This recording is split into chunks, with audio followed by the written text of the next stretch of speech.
Good evening. Good evening. It is Friday night and it is time for another chat with the Elijah sisters. And we are so excited to have you here with us this evening. And it is a new month. It is the month of August, and we are excited to celebrate this month with you. August is a month with so many wonderful, fun, exciting things to celebrate. And so, one of the things that we're going to be looking at this month is, did you know that August is National Wellness Month? We discovered that. And so, we're going to be focused on that actually all this month, amongst other amazing, fabulous, fun things. And so, today we're going to start that off this month, because so many of us don't focus on our health, our wellness, our self-care, our well-being.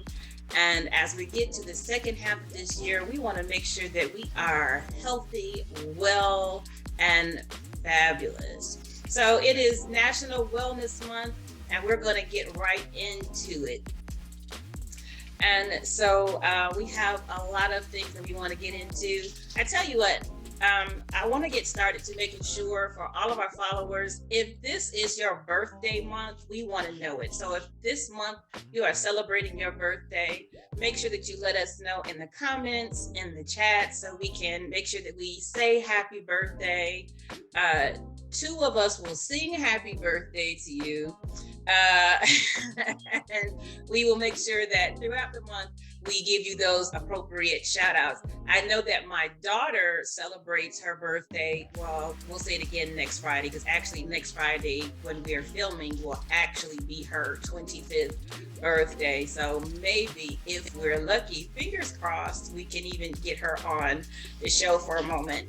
But this is her birthday month, which she lets us know all year long, actually, but she definitely lets us know as we get close to the month.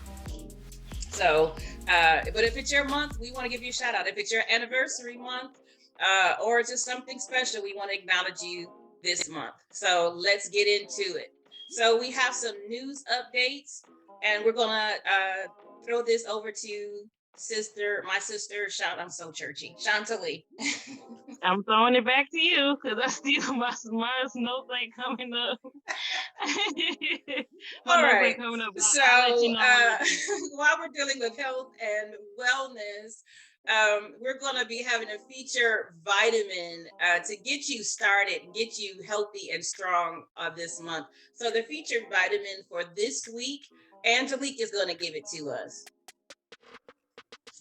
Okay, so disclaimer: none of us are any type of medical Gosh, doctor. No. So all this is what has worked for some of us, what worked for all of us, one of us, whatever. But this is just something you can research on your own. Definitely talk to, if you have a doctor, definitely talk to them first before you start taking any new vitamin, mineral, anything like that. Right. But the featured vitamin for this week is B12. I started taking B12 several months ago, actually, because I from my job getting up in the morning, I found I was really leaning too heavy on, even though I'm not really a heavy coffee drinker, I would drink coffee, I would drink Mountain Dew, sugary snacks to kind of give me that extra boost. And that's not really something you want to get in the habit of doing at all. Right. So I was like, well, what can I do to give me that same boost without the negativity of caffeine and sugar? So I looked into B12 because I had heard about it, but I never really took it. I heard people get B12 shots, things like that. So looking into it, I saw all the benefits that so far they found. Things they're still researching, so I decided to give it a try. And personally, for me, taking B12 in the morning when I get up for work has been better for me than having any type of caffeine or sugar, because I don't get that crash later on in the day. So it's like a steady just alertness that just builds, just keeps me kind of steady through the day. So I take that every morning when I get up for work, or on days that I don't work, but I just need that extra little bit of energy.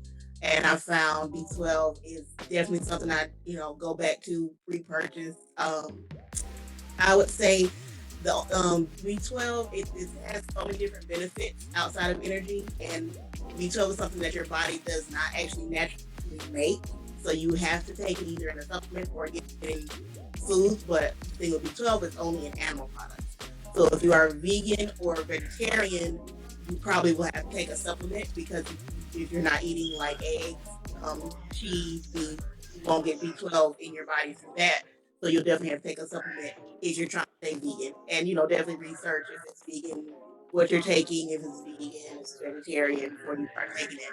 But B12, I definitely say right now is something that I definitely recommend if you find you won't have any issues with it, anything like that is something I definitely recommend to people if they're trying to get away from caffeine. That's definitely something is my go-to.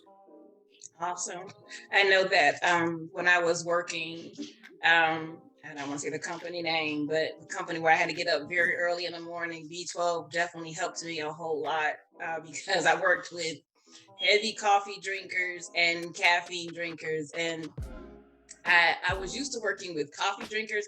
I never worked with people who would drink like Pepsis and Cokes and Mountain Dews like 6 o'clock in the morning and you're drinking heavy. So it was like this, like, I mean, like taking them down, and that just wasn't my thing. So the B12 definitely helped me. And now that I have been fighting cancer, it is definitely something that helps me a lot because I deal with fatigue, not tired, but fatigue a whole lot. And it definitely is something that helps me with my energy in my body a whole lot. But again, you definitely want to talk to your doctor, your healthcare professional before you take anything because it still does affect people's bodies differently, and different people need and require different amounts.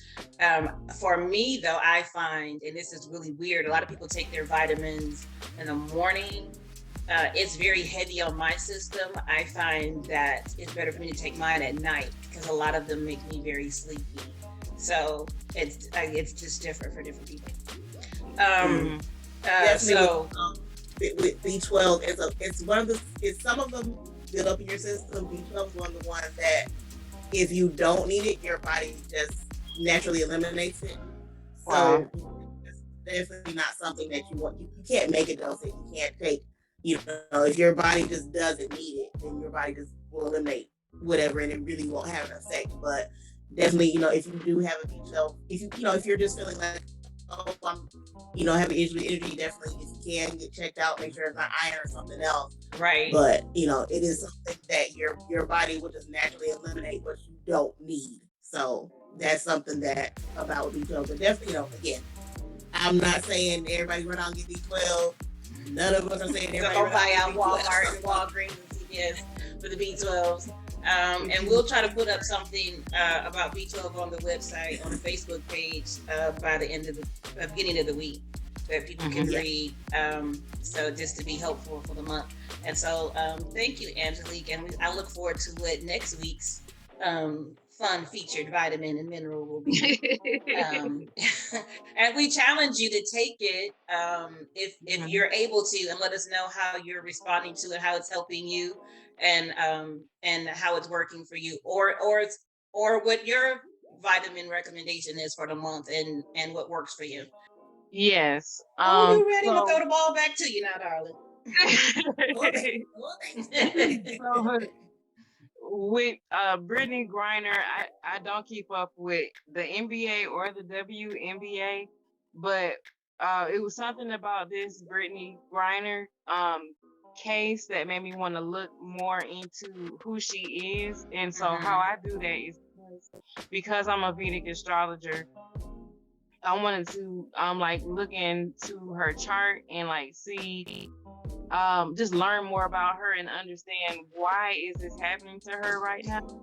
And so what I did is I did a lot of research also on YouTube to learn more about her and kind of connect the dots with her chart. And she's a very interesting and unique person. And a lot of who she is, I was able to understand by looking at the clips, listening to her talk, and also looking at her chart. And when she comes out, if I wish I could just like, I wish I could have a conversation with her because I have so many, so many questions, so many things I want to know. But what's going on with her right now is she got sentenced to 9 years in Russian prison because she had I think it had something to do with vape oil or something that had to do with vaping in Russia. And so she got sentenced to 9 years. And the last before she got sentenced, they were saying that Biden was going to trade her with with someone that someone from Russia that America has in holding right now, and they were going to trade her, but she had to be sentenced first. So Okay. she got sentenced, I think it was yesterday, to 9 years. Now they can work on the trade. And what's going on with her is reflected in her chart and it has a lot to do with her purpose. And so you can understand what's going on with you astrologically, according to Vedic astrology, with something called a dasha system. So her main, and what a dasha is just your astrological time period. It tells you what's going to be going on with you, what your purpose is for this moment in time, things like that. So the planet that rules her dasha system right now is Jupiter. Jupiter has a lot to do with purpose. It also has a lot to do with long distance travel, like traveling. It rules Pisces, so it's traveling overseas. So she traveled overseas for work. And so there's that. So everything she's going through right now has a lot to do with her getting into alignment with her purpose. And her purpose is way more than WNBA. So there's a main astrological time period which is ruled by Jupiter, and then there's a sub astrological time period which is ruled by the moon. And when you're in these periods, it's like the places where these planets are in your chart gets lit up. And she has her moon in her 12th house. Well, her moon is in Libra in her 12th house. So where her moon is tells a lot about what's going to be going on with her. So Libra has a lot to do with litigation, and it has a lot to do with justice. So it shows that she'll be dealing with the justice system during this time. And it shows her public standing. The moon shows your public standing. And it shows that the world sees that she is dealing with the court system right now and litigation. And it's in her 12th house, and the 12th house represents prisons, literally. Wow. So she's been there. She's been in prison. And so I know I really have a strong feeling that they are going to trade her. And that also has a lot to do with Libra, like having two sides and being able, making things fair, making things just. And I really want to talk to her, but I want to find out even deeper the day. I want to look at, study the day that she got sentenced, and also the day that she had to, the day that she got caught in the airport, and be able to give more information astrologically as to what happened there. So that's what I know so far. Wow, that is really amazing. I don't want to go off into this too deep because it'll take us to a whole nother topic, but you stated that you're a Vedic astrologer, and I know a lot of people probably are not familiar with what that is. Can you, if it's possible, can you just really quickly explain what that is for our listeners? Which will lead us to the next thing, because I'm about to explain us as business owners. You might as well go ahead and tell people what your business is. Okay. So most people most people use Western astrology, and Western astrology is kind of like it's it didn't come first. Like I like things that are more ancient. So Vedic astrology leans more towards the first type of astrology that was created. It has more detail. It's able to be more specific, more accurate, and you're able to provide. Well, I'm able to provide more details with Vedic astrology. So many different types of astrology that's out there, and everyone. It's possible for us to all find the type that fits us. For me, it's Vedic astrology because I really like I said, ancient things. Mm-hmm. And so I'm a certified Vedic astrologer. I'm also a certified business coach, and and and I focus on helping women. My purpose is to help women create and establish brands and businesses that are in alignment with their higher self and their purpose. And so what I always do is I use my life coaching skills, and I use my reading skills, and I use my skills as an astrologer to get down to the bottom of what is your branding message? What is your brand purpose? What is your brand voice? What do you look like as a business? And I feel like the more your business is in alignment with who you are and your divine purpose, like the more that you'll be able to experience joy and happiness and fulfillment in your life. So that's what I do. You definitely have helped me a whole lot just in the last 2 years. But I want to say before I get into what I do, because August is also Black Business Month, which is why we're going to start with our business, and then throughout the month we're going to feature other Black-owned businesses.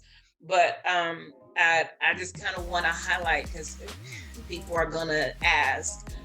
With us growing up in church and being pastors' children, and really all of us going into a form of ministry ourselves, someone could ask, isn't that a conflict with astrology? Isn't that a conflict? Is astrology not biblical? How do you answer that question?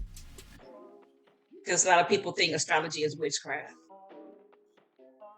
A lot of people think a lot of stuff is witchcraft, but they don't know that they participate in witchcraft every day unknowingly.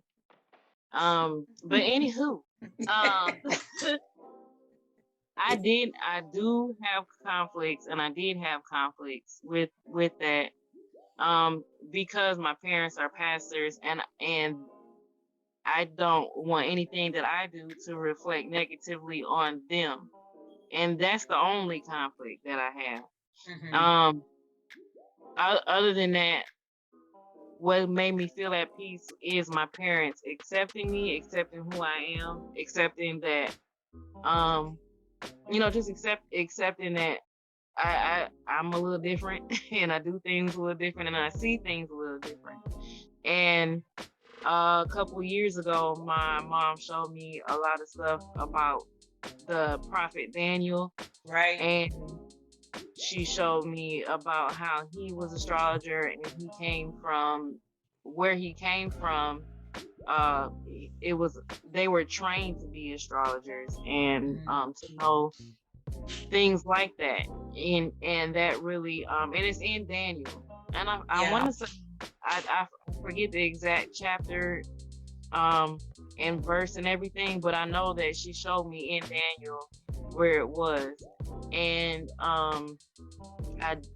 but aside from that, I do not try to justify anything that I do. It's like either you believe it, you understand it, or you don't. And that's probably all I'm going to say about it.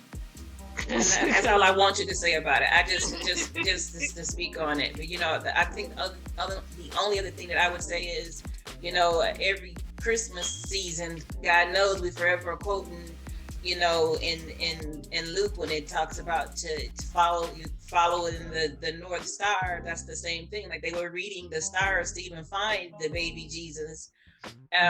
You know, to me, that's it's quite similar. But I don't think you ever should have to justify. And I feel the same way as a female preacher. And you know, I've been in ministry for over 20 years, and so I'm amazed that in 2022, I recently had someone question me on, you know, if this God still call is God calling me to preach. Women don't. The person didn't feel like women are called to preach, and this was when I was back in my good old hometown of Muskegon, Michigan, and the person looked at me in my face, telling me that, and I was like, "Don't remember asking you." But to me, that's between them and God, because my calling was audible and it was sure, and I have proof and of the anointing and the call on my life. That's not something we about to go back and forth on ever. You know, so I feel the same way, and so I just wanted to know, you know, for our listeners, and we gonna move on from that. So again, this is Black Business Month. Angelique is also, all three of us are entrepreneurs. Angelique is also a business owner, and so I would like Angelique to tell us about her business and what she does to bring in the coinage. Outside of working for an outside job from home, I also got into recruiting several years ago. So that is something I'm trying to currently build further on and get into actually business coaching. I've actually helped several people find jobs already years ago, and I never thought of it as anything other than helping people out. Right. So I want to. My next step is definitely is going to get training for that. I'm working on that currently. So, but right now I'm just in recruiting. I have years experience in recruiting, reading resumes, sourcing resumes, all that type of thing, and even helping people understand kind of how to get through interviews and how the interview process actually works, and even understanding how to match your tone to the interviewer. A lot of people will go into an interview and kind of be at the high energy or be jokey. If the person you're interviewing with is not at that level, do not go in at that level. No. You just get kind of unprofessional. So you kind of want to go in professional, from like blank slate level professional, and then read them and match their tone. My current job, I did that. I went in, I kind of wanted to feel the person out. Saw she was being very friendly, being very kind of wanted to kind of get my personality, so I matched her personality. I've been working there about 3 years now, so right. Guess I know what I'm doing. That is so important. Yeah. So it's, you know, the interview process is more than just make sure you have a great resume. Make sure your resume is way deeper than that. A lot of people don't really understand it's deeper than just having a resume that looks good. When you get it going to an interview, they're interviewing you.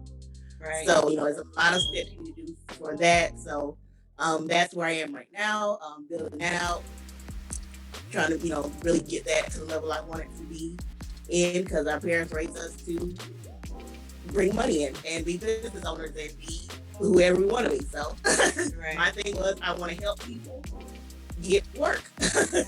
That was my thing, because it started because I went several years without a job at all, and I don't want people to feel that way, because I know how I felt when I wasn't working. It affects people don't realize not working. It really affects everything about you. Yes. It affects how you think about yourself, how you see yourself, your emotions.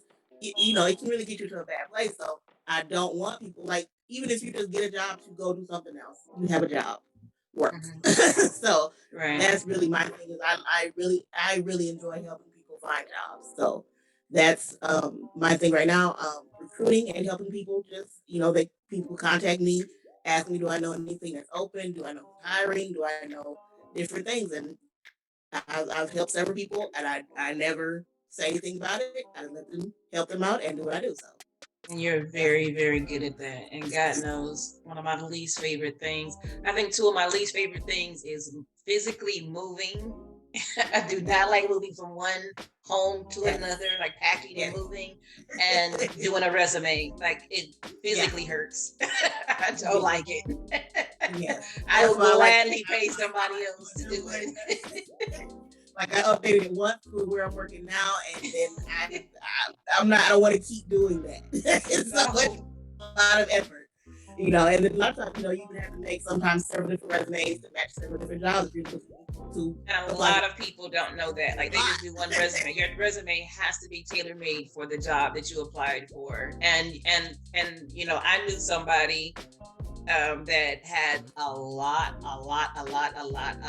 of jobs, and like literally like 40 plus jobs, and had them all on one resume. And I was just like, you're not being hired. Because no one's reading all of that. So it's important. A lot of people think it's like, well, a lot of jobs, that's a good thing. No, they look at how long you've been at a job. If you've not been at a job a long time, well, then why would I want to hire you if you jump jobs? Right. Because that's all you look like. You look very unstable. And it's important to, one of the questions that always used to make me very nervous early on was the question, like, where do you see yourself in 5 years or 10 years? Because I don't think there was any job that I saw that I could tell them I see myself here. One of the last job that I worked, I was very honest, because at that point I was really very devoted to PD Community Arts Team. We were traveling and touring, and we were very, very busy at this point. And so I was honest and saying, I see myself touring with my performing arts team and all these different things. But I said, I'm not a person who would just walk off my job. And as long as I'm here, you have me.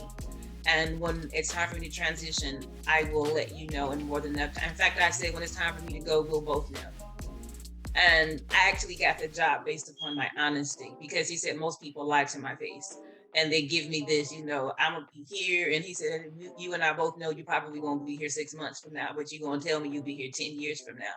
So, no, because he said your eyes lit up when you talked about your performing arts team. It was clear where your heart is, so, but and that's really where you go when you go into filling out the interviewer, because some interviewers do not want to hear you're going and you do need to fill them out.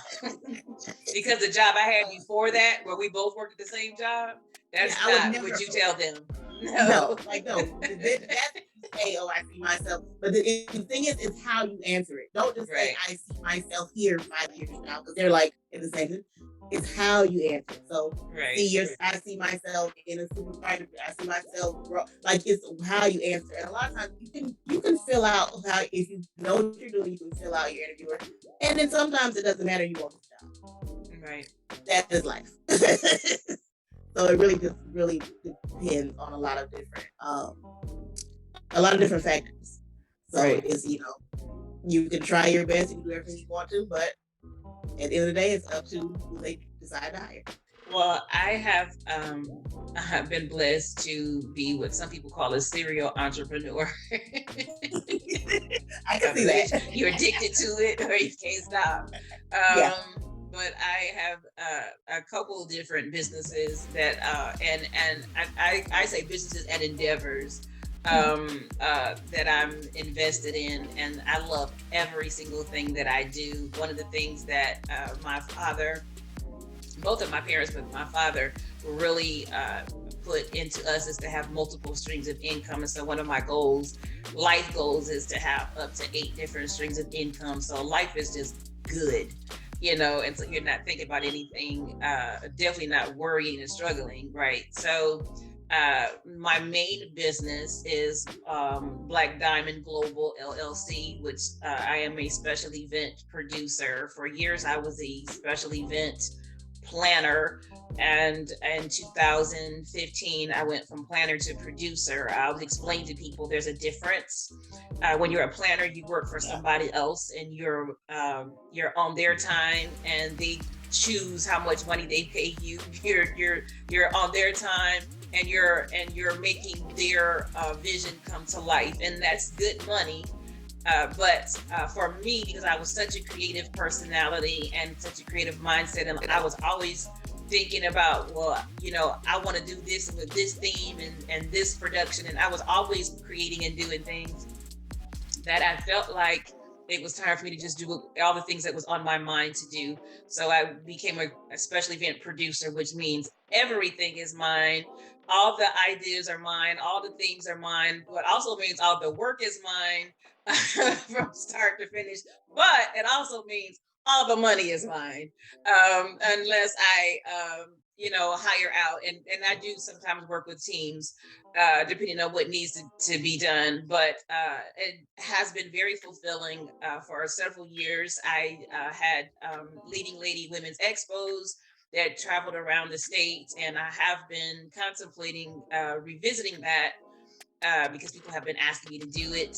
There is a probability I may be moving at some point, and so when I move, we may just relaunch that in the next state. But I fell in love with just making women's lives just sparkle. I know Angelique came to one of the expos, and one of the things she said that we actually coined in the following expos is it was like coming to your own personal mall. And you actually came to one of the smaller ones, which actually I think had like 25. I think they actually grew to up to 55 vendors, and it would be women. It was almost based, sometimes we had male vendors, but it was basically all women vendors. Anything that a woman would need, we had vendors that sold it. Anything from makeup to insurance, shoes, clothes. We literally would have women that brought whole stores into hotels. I usually would be at 4 to 5 star, 3 to 5 star hotels, depending on where I was. Sometimes recreation centers. I had a masseuse that traveled with me. He was more popular than me at one point. I was like, dude, you got these women calling ahead, make sure you coming. But it was an amazing experience. The networking that happened, the branding that happened. I miss it. I was a Mrs. South Carolina Plus America 2017 for a year. And in that time, what happened was some of my expos, because you have to put in service hours, I would wear my crown. Well, then other queens began to put in their service hours. So imagine being at an expo where all your hostesses are queens. That became a very beautiful experience. It just grew. Every expo was different. So we had hula dancing at some of them's classes. We had hip hop fitness classes at some of them. We had facials, live facials. Just had to come city to city, and it just was a fun thing. Some people that were like bakers came and they served like food that really they shouldn't have sold because it was just way too fattening, but absolutely wonderful. So people have been asking me to do that again. But I also did food truck expos. I've done events for autism. I've done events for single women. I've done multiple conferences for youth, multiple conferences for dancers, dance ministry, and so many other things in between. So basically, whenever I get an idea, I just let it roll and go for it. I also do concerts, coordinating them, putting them together, and all those different things, and promoting them. And so it's just been life affirming because I've been doing it since I was 18 years old. The very first thing I ever did when I was 18 was a children's celebration service at my parents' church. I had a crazy idea to have a service where we celebrated our kids and we had everybody in formal clothes. And I had never personally seen that done before, but I thought, hey, this would be something cool, would be something fun. We had the city officials come out, the mayor come out, and the chief of police, the fire department, the head of the fire department, had everybody come out and honor the kids. And that became something that went on for several years that we were known for. And so from there, I just, every time I had a wild and crazy idea, we just went for it. And so that was the birth of my business. Um, I have another business, which is um, my nonprofit, which is This Is What a Fighter Looks Like, which is for women who are surviving cancer and domestic abuse, as well as sexual assault. It started as cancer, but it really is for women who are surviving everything in life and encouraging them to be fierce and fabulous while they fight. And it is growing. We are actually about to launch our Survivor series. So we'll be actually starting to do videos and launching them throughout the next 2 months for September and October. So we are actually accepting um, interviews for that right now. So you can look me up on Facebook to submit your request to do that. I'm excited to do that because I love to hear people's stories of survival and how God has healed them, encouraged them, or getting you through right now, like He's doing with me.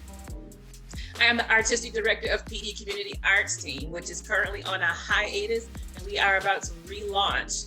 We have done multiple musicals, and that has been a lifelong dream. I am also the CEO and visionary of Daughters of Fire Outreach Team, which is another organization that I work with women who are in ministry and working with them to coach them and outreach and networking for outreach things. It's not church and preaching revivals. It started as a revival team, but we do outreach events for the community. And I think that's enough because I think I actually could go all day. Um, We so do if you can look, if you look up my name, look up my name, you'll find a whole lot, probably more than you want to find out. But I enjoy what I do, and I'm just now starting to write a book, and so working on This Is What a Fighter Looks Like. It's a coffee table book, and so it's going to be really fun. And so I'm working with a publisher on that right now. We're back on. August is National Wellness Month, and so we want to really encourage everyone to be focused on self-care and loving yourself and your overall wellness and well-being for this month. So Angelique is going to take some time to share with us about media and fan fiction for self-care and how that helps us and how it affects us. And I'm excited because this is something that I'm not familiar with and I'm always down to learn. So Angelique, take it away. Okay, so I this is even something I rarely ever even discuss with people about my interest in fan fiction because it's a very judgmental form of media. When you tell some people about that you're interested in it, people kind of have their own mindset about it, about what it is, why you read it, why you write it, all things like that. Um, but outside of certain groups in it, certain fandoms in it that are very toxic, that aren't very healthy, um, fan fiction is actually something that appeals to a lot of people, myself included, because it gives you a way to kind of indulge in a form of escapism that's not necessarily harmful. Where you would look at maybe being escapism and alcohol or drugs that could do damage to you. It's just, I want to get away from what's stressing me out right now. I want to be a world where everybody's in love, everybody's happy, and nothing is wrong in the world. So that's kind of part of the reason why people really why that world started years and years ago, as a way to kind of fix things that they saw in what I consider static media, like a movie or a play or a book or even a video game that is set. The who's everything is set, how ending is set, everything is set. I would say as an example, one of my favorite movies is The Great Gatsby. Not up for debate. Don't really care what anybody else says about it. One of my favorite movies. And I went to see it. I loved everything about the new movie. I love the cinematography, the music, the actors. Loved everything about it. Hated the ending because I was like, I spent all this time with this character and he dies at the end. Sorry if I spoiled it for y'all. He dies at the end. It's been remade like 3 times. He dies. Sorry. But so I was like, I came though. I liked it. I remember liking it. And I remember I came home and I was like, well, let me see what other people felt about it. So I went onto a site I go to. I'm not gonna tell you where. A site I go to to read, and a lot of people felt the same way I did. They didn't. They liked everything about it. They didn't want him to die. So they quote unquote fix that part of it. Everything else kind of stays the same, but maybe we'll fix this part because we don't really like this part. It does not make me happy. So that gives you the ability to just kind of take a step and back and just reset yourself and really be in the world you want to be in a more healthy way. I actually read a woman. Her name is, I might be pronouncing it wrong, but Aja Romano. She wrote an article on Vox called "The Delicate Relationship Between Grief and Fan Fiction Explained by Psychologists." And this is an amazing article if you can read it. Take time out to read this amazing article. But she was the saying when she was going through grief with a family member, she went and watched all the seasons of a show called Supernatural, like 15, 16 seasons. It's a very long show. But she went and watched all of them. And she was just like, that's how she started dealing with it. But then she would see an episode that was very gritty and this person dies, this bad thing happens, this happened, and then go as soon as the episode's over and go on a fanfiction site where somebody fixed that part of it. And that's how she processed that at that time in her life. And so I look at self-care as a way, even though it's been kind of co-opted by certain parts in social media like YouTube and Instagram, as self-care is light exercise and yoga. Great. If that's your form of self-care, have at it. But I look at self-care as what makes you feel good within reason. So what gives you that endorphin boost? What makes you feel happy? What makes you reset, de-stress at that point in time? And for me personally, my way to de-stress is to shut my mind off for a minute, not look at what's going on in the world, not watch any type of news, because sometimes just no, it's too much, and just read something that's just, like I said, everybody's in love, everybody's happy, nothing's wrong in the world. So sometimes you need that just to kind of, I need that just to kind of reset, and then I can go live, come and re-engage back with the world in a way where I don't feel overly stressed. And, I'm not piling on myself. I'm not looking at things that's just like so many bad things are happening. What's good? So that helps you just kind of recenter. That's, kind of where that goes. A lot of people. And then, you I don't want to say turn your mind off because your mind is always engaged, but just turn that part of your mind off to where you're not just focused on all the negativities that are happening. And then, once that happens, then I can re-engage other media. I can look at somebody like an SP signifier or Teen Noir. Those are two of my favorite YouTubers right now that are very big into African American issues in media and re-engage in that way, and I can look at other things. And so it's just, media, I feel media is a really good way to kind of go into another place for a little while and reset yourself without really doing any damage.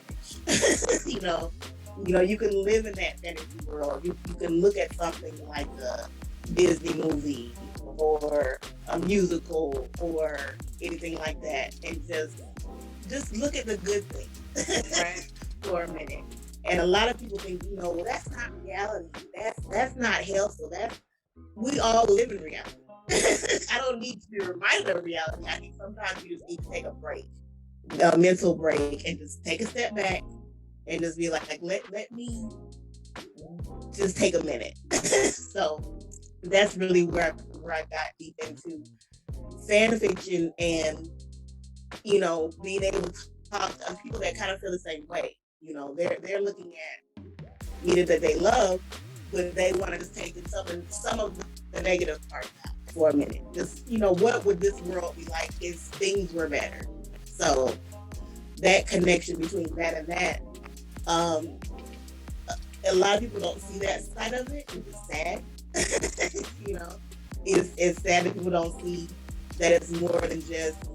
I won't go into what people think it is, but it's more than what people think it is in some of the other ways. It's a lot of ways. It's just it really can build a community.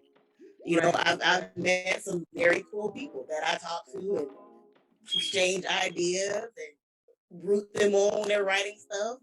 I've met people that went from writing fan fiction to publishing real regular books. So it's just you just kind of look at where you're going into it. You have control of your space. So if you're in a toxic environment, maybe don't blame that. Blame who you're around and move to another area.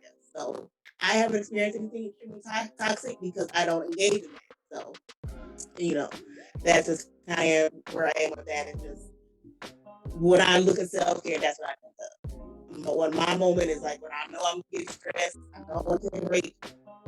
Let me pop up some fan fiction and I'll read for a couple hours and I'll be back. I'll be back to the world. Give me a minute. That's how I do it. Especially on the weekend. Like, hey, give me a couple of hours. I'll be back. That's when I feel self-care, that's my thing when it goes to that. And I know we discussed earlier vitamins. For me, some months back, I actually had a gallstone flare. I didn't even know what it was. I was just trying to work, and I was like, I can't even work. I have to go to the emergency room. I don't go to the hospital, for the record. No. Like, I really don't go to the hospital. So I go, they tell me what's going on, and then, they tell me, try to get it taken out. And I'm like, I don't really want to get my gallbladder out. Personally. Make your own decisions. Go to the provider. Me personally, I have several women in my family who all had their gallbladders out. It did not go good for them. Don't do it. Hold on to it. Now, I didn't want to do it once I got the medication they gave me. They had asked me when I first went in. They could have did everything out of rusty fool, and I was like, but once I felt less pain, I think I was like, no, I didn't want that. So I went and did some research on some things, and I found a pill. I don't want to tell you the name of it because I'm not giving free promotion. Somebody asked me off, but I'll tell you, but we're not going to promote online. Y'all can give us a tip. But I took a pill, and that's just for gallbladder pain and gallbladder in general, just for gallbladder. And you that don't have gallbladder can take it. So I started taking that for about a month or two, and no more residual pain, no more flare-ups. All that started working. I take a specific brand of a women's multivitamin. It's not cheap. Cheap is not always better. If you're gonna take some in your body, maybe spend a couple dollars. But I take that. That helps all kind of ways. I actually was having issues with my breathing. It didn't have anything to do with weight. It was actually some other thing. And I started taking a specific brand of a activated charcoal, and it's a binder. And that even helps with that. So, I mean, if you're going to take vitamins, don't just go on and see somebody say, I take this and take it. Take some time and research. If you're not going to talk to your doctor, your decision, do you. I'm not telling you what to do. But if you're not going to do that, take some time to actually research some things. Find out if you just pick one, find out what's in it, find out what it can affect. Find out if it can have a bad reaction with medication. Because it's something I would never recommend to my oldest sister, Renee, because they would cause issues with medication in general. So, it's really, you can't just take anything, but what I knew, what I wanted to take and what I needed to take for certain things. So I did a lot of research before I bought one bottle of anything and decided to go with what I went with. And those three things help me, and I take them pretty regularly. Sometimes, just in one of the moves you get lazy. It's like, yeah, I didn't like that. But in general, I do keep up with that. I do stay on it. When I'm really taking up everything, I notice a difference in my body. I notice a difference with issues I do have. So, I've been noticing issues. I have eczema. When I started taking the charcoal, I noticed my skin was clearing up from that.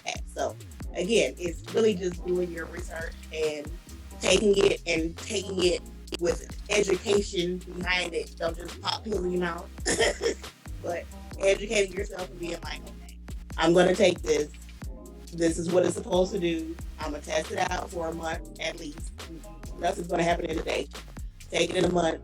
See if things happen negative. If something negative happens, obviously stop taking it.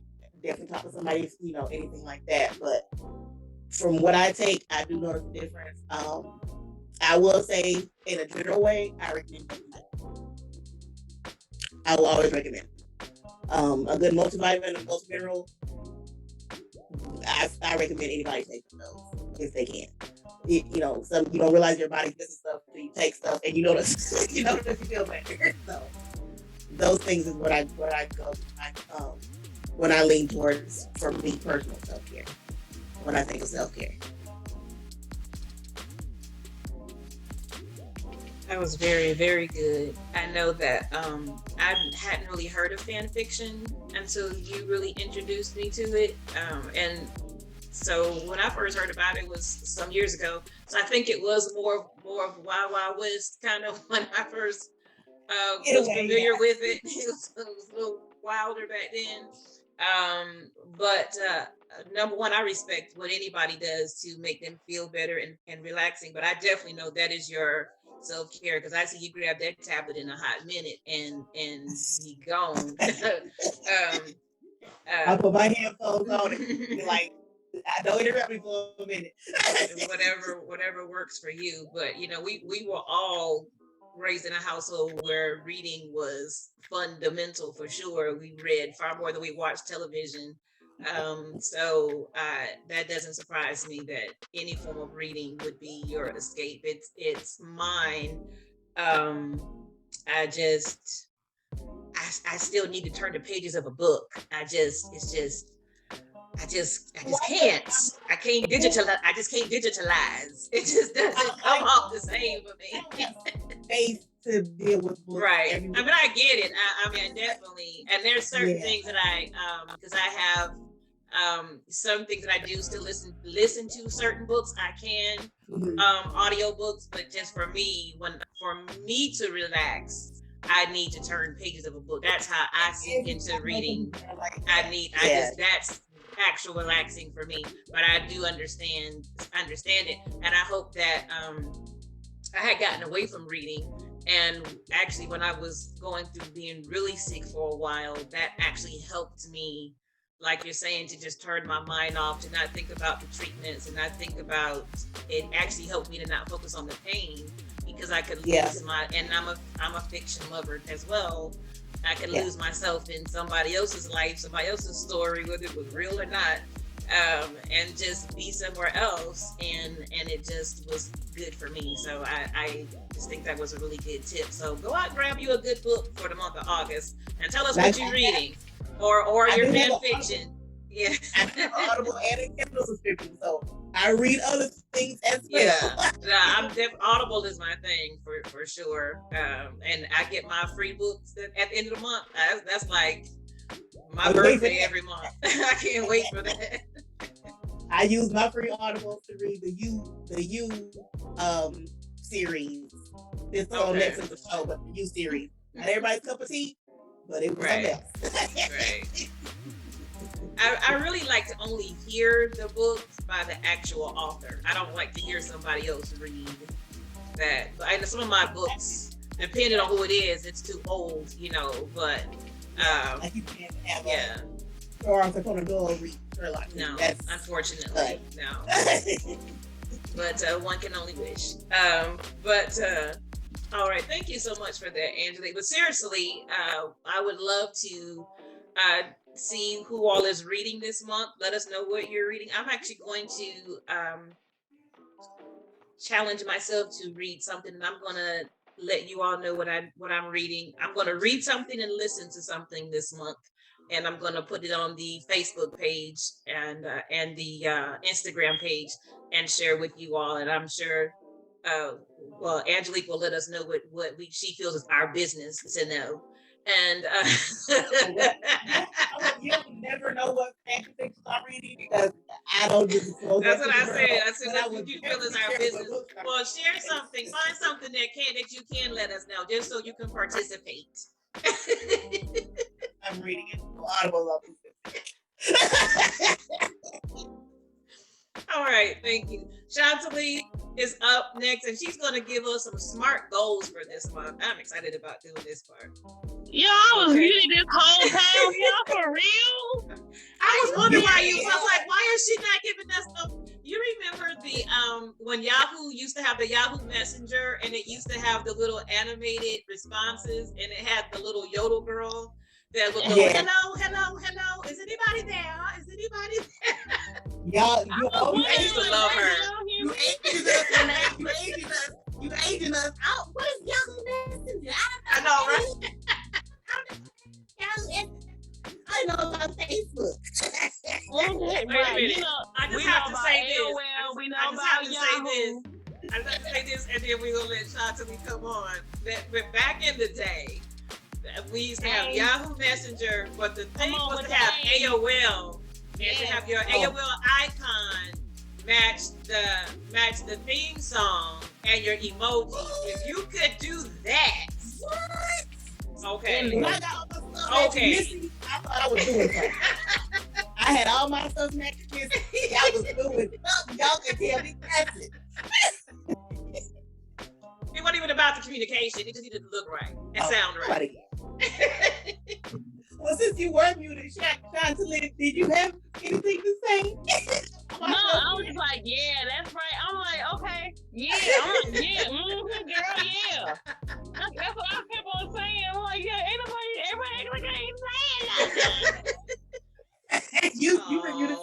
Light of the middle child. I would have to go back over it, but that's a lie. But yeah, no. I was agreeing with everything you were saying, especially like the healthy escapism is really good. Yes. And I didn't know about fan fiction until you brought it to me. And it's things that I have ideas, but I never put them down. But when I watch a movie or I read a book, then I'm like, no, they should have did this like this. And like I see why fan fiction is so, like it is, because it's like sometimes directors, producers, writers, actors, they get it wrong. And you're like, no, it should have been like that. It should have been like this. And I'll make sure everybody knows it should have been like that. It should have been like this. And I'm expressing myself through that. So they just didn't call you, Shani. They just need to call you more often. They did. I mean, I watched so many. I read so many. And when I remember when we was all living in South Carolina, we went through this phase where like we all read the same book and talked about it to each other. And that was so fun because it was like we all got to we used to pass books around. I know. Yeah, that was so fun. Oh, wait. At the library, one person's library card, and we used to pass the book around and they'd be like, turn that book into the library. Don't be messing up my library status. But that's really all fantasy. If you ever read something, watched something, played a video game, and thought, man, I wish they had done that. Right. 9 out of 10, somebody else thought the same thing and wrote about it. That's really all it is. Right. Like one of the biggest fandoms is context. Just think about my context. One of the biggest fandoms is Harry Potter. It's thousands and thousands of stories in there. And that's all it is. People are like, no, I don't like what happened there. That's really that should be different. Let me express this. Like, oh, this person got with this person. No, they shouldn't be with that person. It shouldn't happen like that. That's really all fantasy people of all ages say, no, I don't think that's how it should have been. You accomplished authors and writers and producers, you got that completely wrong. Let me, who has never written anything in life, fix this story for you. That's really all it is. You get like, oh, you've published how many books? Oh, you've written how many movies? How many? I've only worked at Walmart for the last 10 years. I can do it better. Yeah. That's really Sometimes how we it can is. because we're not thinking about the money though. Because we're not Right. thinking Yeah. about the bottom line. Yeah, yeah. Yeah. Okay. So I want to talk about wellness, overall wellness, and there's not just sometimes, but when we think about wellness, we just think about health, but our physical health. But it's so much more than that, and I think about wellness as basically wholeness and being whole. And there's a lot of different areas of wellness that we can think about. The main and first areas are emotional and mental health. And I'm so glad that a lot of us are understanding that we can't just keep ignoring our emotional and mental health and expect for our lives and our sanity to just be okay. I'm glad that there's a lot more advocates, a lot about emotional and mental health. A lot more people are saying it, it's okay, especially in the African American community. We feel like if you feel like you need to address your emotional or mental health issues, then you're not strong, Right. and that we feel like we as Black people, male and female, we gotta be strong. We gotta be strong all the time. But no, sometimes we have to address our mental and emotional issues. We go to the doctor when we're experiencing physical issues, and the same thing applies when we're experiencing emotional and mental issues. So I'm glad that more people are being more accepting of that. But that's the main thing. Like, if your mind isn't right and if your emotions aren't right, it's gonna mess up so much in your overall life. So before I do that, I want us all to take a minute and kind of breathe, because breathing connects us to our spiritual team. When I say that, I mean God, I mean our angels, I mean your spirit guides, if you believe in that, things like that, our higher self. So when you breathe and when you breathe correctly, you're connected. Okay? And I want us to really be in a attitude of awareness, because I want to go through these 8 areas of wellness, and I want us to kind of pinpoint which area is in need the most. Okay. And I don't want to focus on every area because, oh my Probably God, need all 8 of them. that would be a lot, because because this society is not really set up for us to address what makes us whole. It's not. So there's so much of what makes us whole that can be off kilter and wonky. That's wonky. That we need to. It would take a lot to address every single area, but I want to just focus on the area that needs the help the most. Okay. So as we are breathing in and out slowly, correctly, I'm just going to say these areas, and then we'll kind of dig in deeper to see which area needs the most attention, the most love. So like I said, the first area is mental and emotional health. Okay.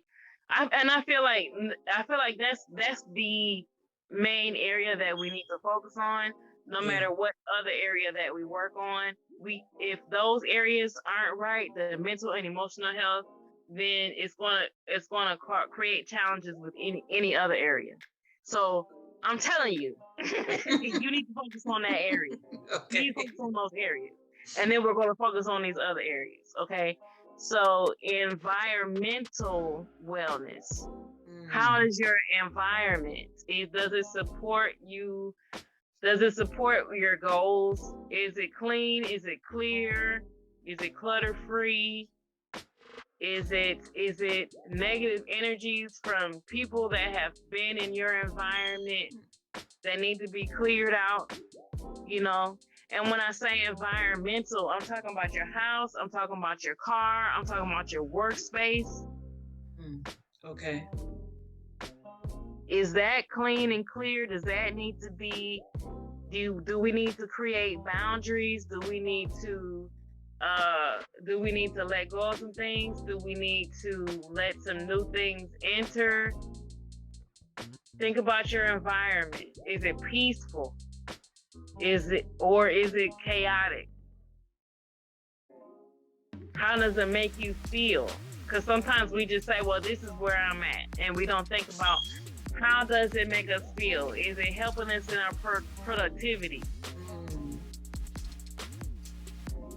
How does your environment make you feel? How do you feel when you're in your house? How do you feel when you're in your room?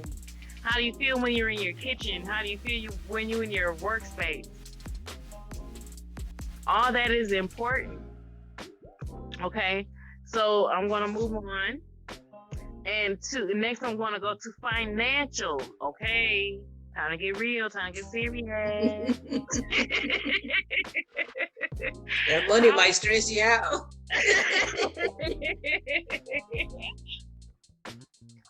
Okay, so how about your financial wellness? Our finances are really connected to our emotions. Oh, yes, God. They really are. So, are you saving? Are you budgeting? You know, are you keeping track of your expenses? Are they out of control? Are you being realistic with is it more going out than what's going in? Okay. What's going on with your debts? What's going on with your taxes? Shakira, hello. What's going on? What's going on with your what's going on with your investments? What's going on with your stocks? Where do you want to be financially? Okay, now that's the question. Right. And with women, and especially women that own their own business, even if you work for somebody else, we struggle so much with our value. Yes. And a lot of times we don't, if we own our own business, we don't charge what we're worth. Nope. Yeah. And if we're skilled, if we're educated, if we have the degrees and the experience, and we work for somebody else, are you earning what you're worth? Child.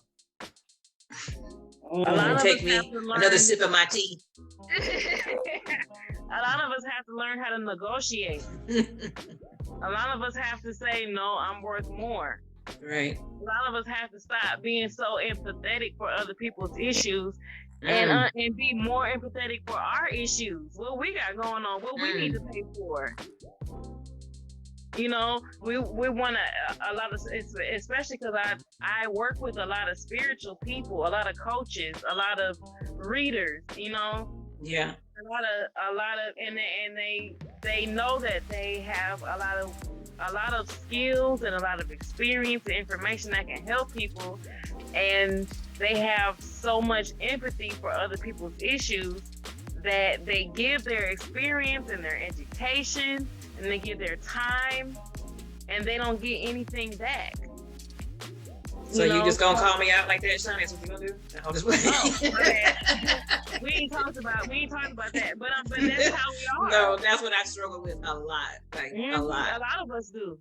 A lot of us do, and we have to get a hold on that. We are valuable. It's not our duty to sacrifice ourselves and our financial goals for the world, for humanity. We feel like that. We feel like we have to do that. Like, we have to, you're a woman, you have to sacrifice this, you have to help, you have to lower yourself, you have to sacrifice your whatever to help the greater good. A lot of us, I'm not gonna say all of us, because some of us is messed up, but a lot of us feel like that, but you're worthy. You are worthy. You're worthy of getting what you need financially. For what you spent the time, you took the time, you experienced the pain to have the wisdom to share with somebody else. You went through that. You went through spending your money to pay for your education, to pay for your certifications. You went through that. And so it's only right that you get paid what you're worth. Moving on. That right there, that'll preach. Johnny's preaching right there, ain't it? I heard an organ tuning up. Well, that's right. Okay. $CHANTILLYEGGERSON. That's my cash app. Hello. Pass the plate. Anyway.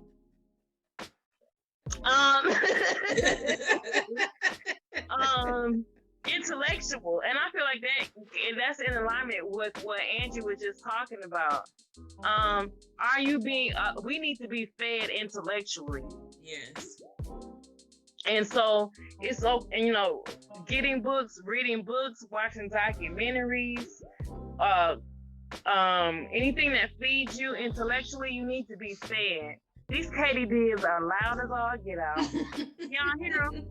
No, but I don't miss that from living in Texas. I don't miss no darn katydids. You can have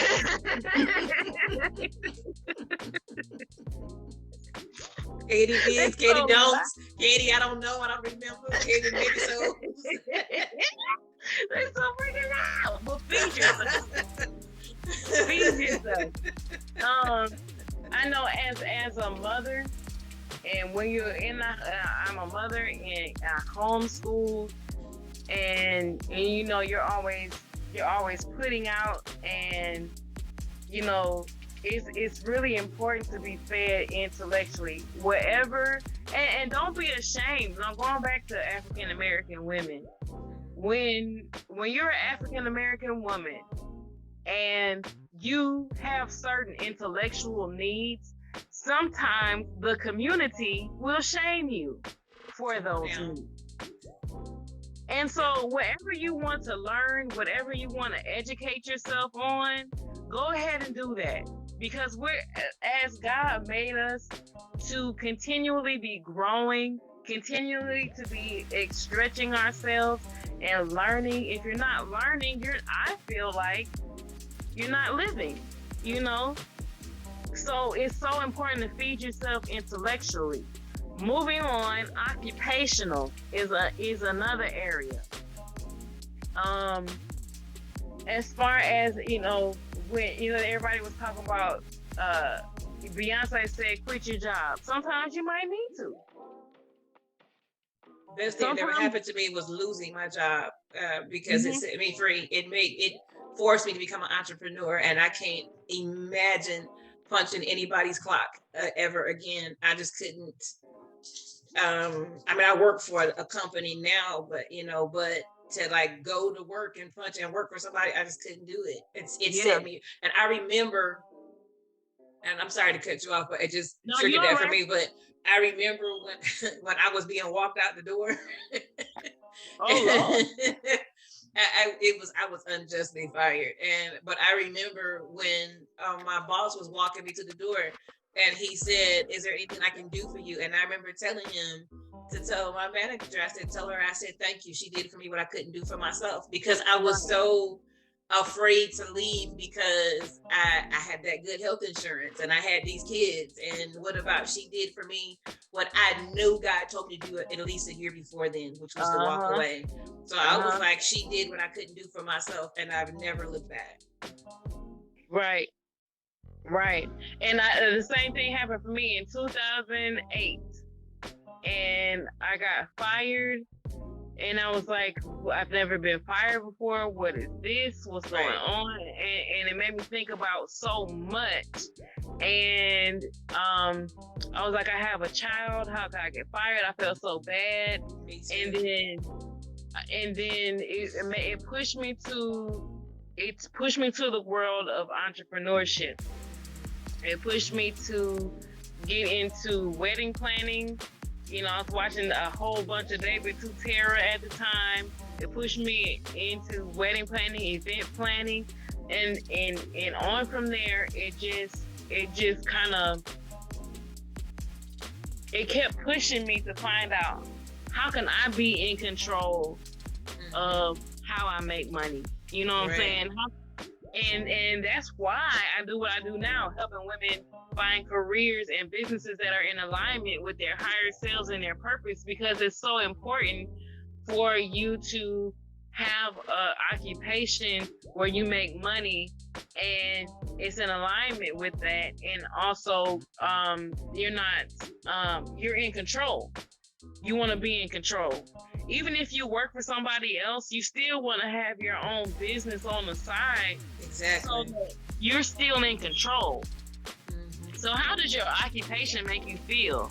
Is it in alignment with your higher self? Does it drain your energy? Does it give you energy? You know, you want to think about those things. Your physical, and this is where I'm really focused right now, is my physical health. I'm on a weight loss journey, and I'm also on a health journey. Because I have thyroids, and I really want to be. I've always struggled with my weight. From the age I remember the most was 4. Really, and that's sad.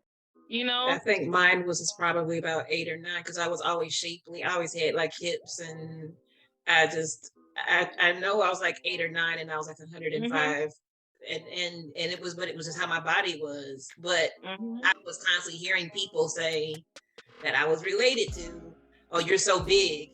But one, I was tall, and people need to be mindful of what you say to a child, because I was taking tall and I was internalizing big and thinking, well, I must be big, you know, and that became the seed for something that took me 30 years to deal with.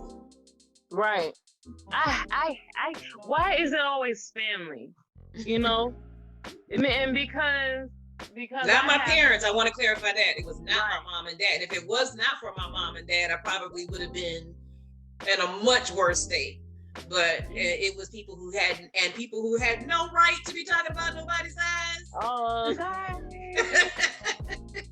What is that song? Sweep around, baby. We'll be on screen. Yeah, front door. Before you try, sweep around mine. Number one, you shouldn't be talking to nobody else's child, period. But that's another conversation for another day. Right. What gives you the right to be creating childhood trauma? Exactly. I have to deal with that even with my own kids. Like, look, stop, get up off them. Oh, you Kylan and you babying them. Oh, you traumatizing them. So, okay. I need you to start trying to say, oh, this one too little. Oh, this one too big. Get it together. How about you being an adult? I don't know if you remember when we were growing up, that people would compare our skin colors all the time, and they would always say that I was they would always call me the dark one, and I'm not dark skinned, and I didn't even know what colorism was when I was younger. It would burn mom's biscuits. Like, it still bothers her to this day. But how do you do that to children? And so it would single me out so much, you know, because I mean, you all are lighter than me, but I'm not dark. But Leah's but again, I was gonna say, if I was black as midnight, you don't do that to somebody. It's like, really, y'all, just stop. Okay, you've been colonized. Okay, now that's your problem. Don't put that on my kids. Okay. My parents didn't have an issue with it. That's your problem. You're not matching up to the white man. You let that be you. Okay? Leave my children alone. So physical health is important to me because I want to be a role model for my kids. And I've also dealt with it since I was a child. And so I want to be a leader for them. So physical health and when it comes to your illnesses, your diseases, your weight, even your appearance, sometimes with family, they can be so much in your business that even if you want to lose 10, 15, 5 pounds, that's an issue for them. That's something that needs to be discussed. Yes. Okay. So taking control of your physical health, that is a very big part of wellness. Also social. Now that's a huge one for me. Cause I like to mind my own business and leave everybody alone. Okay. But social anxiety is a big thing for a lot of people. It is. So making sure that, we might say to ourselves, we don't need nobody. We don't need to talk to nobody. We don't need this, we need that. But we're created we're all connected. And we all need social interaction at whatever level is good for you, but don't just say you don't need it, because if you're just saying you don't need it at all, then you have to understand that in its own self is the issue. That if you're saying you don't need social interaction as a part of wellness, as a part of wholeness, then that's an issue, because you do, period. We're all connected, okay? Right. So, now the level of social interaction. Some people do too much. I mean, you might need 10, 15, 30 minutes, and that's enough for you. If that's cool, then that's cool. That's all you need, I'm not saying how much social interaction you need, but you do need social interaction. So understanding your social interaction. Maybe you have too much social interaction. Maybe you don't have enough. But that's also something that we need to be aware of. Right. I feel like I'm going too long, so I'm going to let me scoot. Yeah, I'm enjoying every moment of it. Let me scoot. The last thing is spiritual wellness. And it's last, but it's so important. Spiritual wellness, and what we need to understand is, I think we kind of touched on it in the beginning of this program, and it's with me being who I am as an individual, it's some things that I agree with, some things I don't agree with, and just coming to accept how I feel spiritually was a big turning point for me, and it's important for everybody to understand, first of all, we're not just physical people, we're spiritual people and physical people, and you can't just address the physical side, the money, your daily routine, things like your career. We have to also understand and accept our spiritual side. That's so important. If you for me, if I don't do my spiritual routine, the whole rest of my day is out of whack. Yeah. I have to have a time where I'm meditating, whether it's a minute or 5 minutes or 30 minutes. I have to do some form of meditation, even if it's walking. I've had COVID. I've been dealing with COVID for the past week, so I haven't been walking like I've been wanting to. But I am on a day where I'm as healthy as I would like to be on a daily basis. I love to walk. I love to Even lifting weights is spiritual for me. But understanding that you have to have some type of spiritual connection is a part of wellness. And it could be meditation, it could be prayer, it could be finding your daily scripture, it could be finding your daily quote. But how is your spiritual wellness? Are you accepting how you feel spiritually, your spiritual beliefs, your spiritual values? Are you accepting that?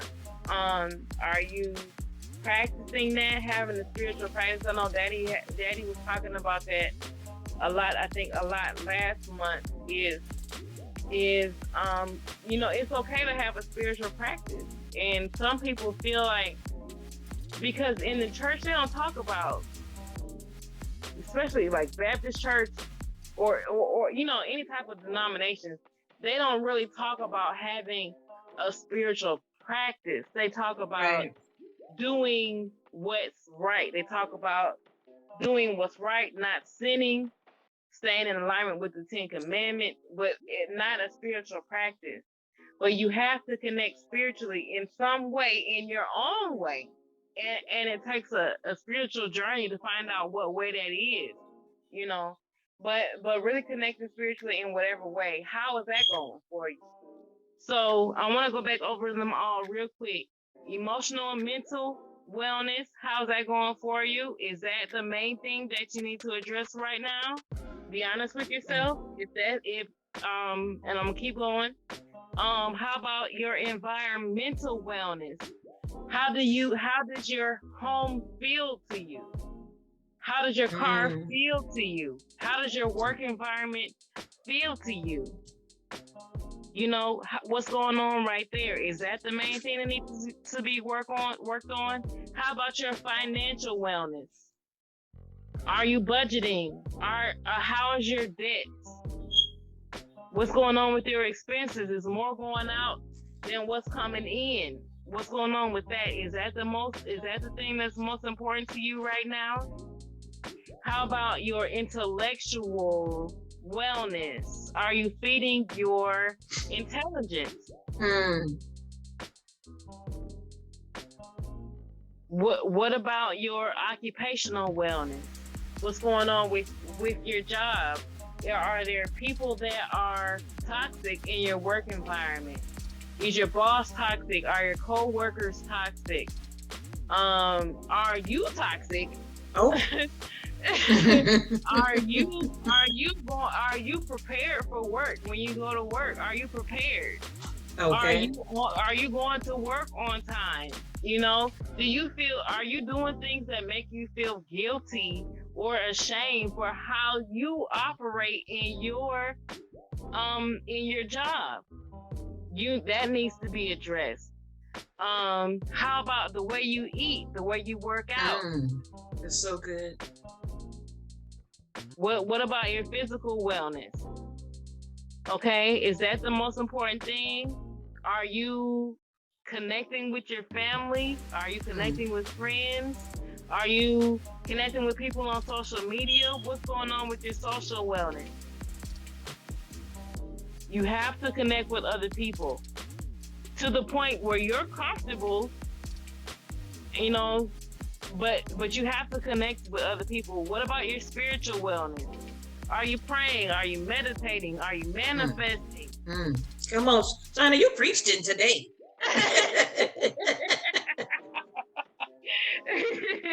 You want to think about those areas. So I wanted us to just take a moment and think about those areas.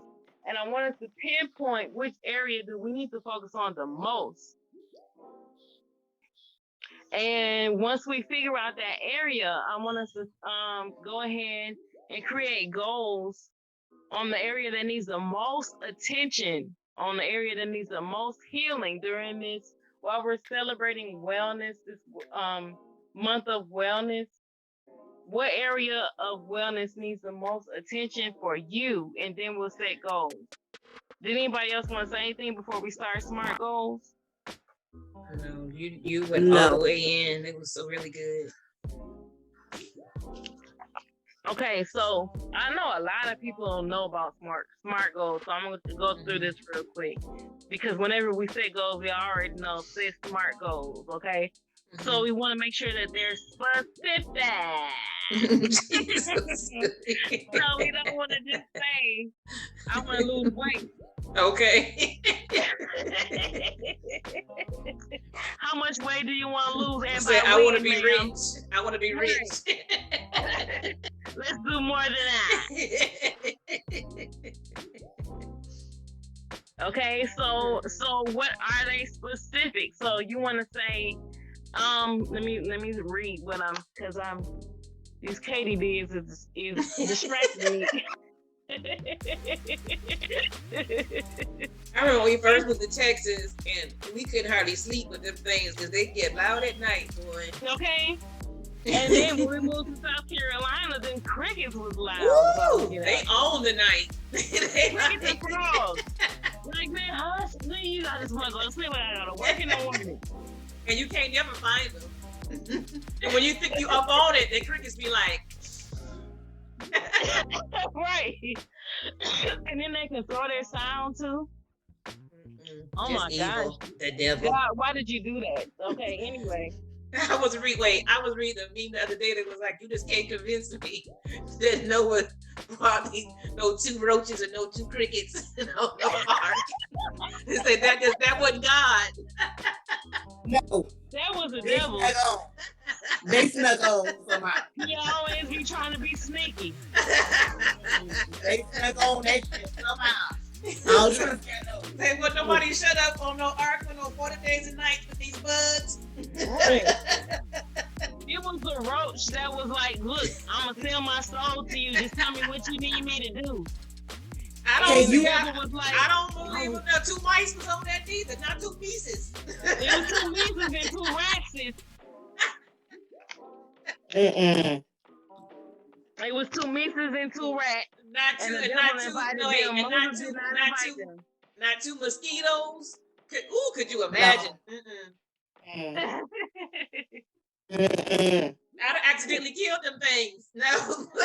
Would have been no accident.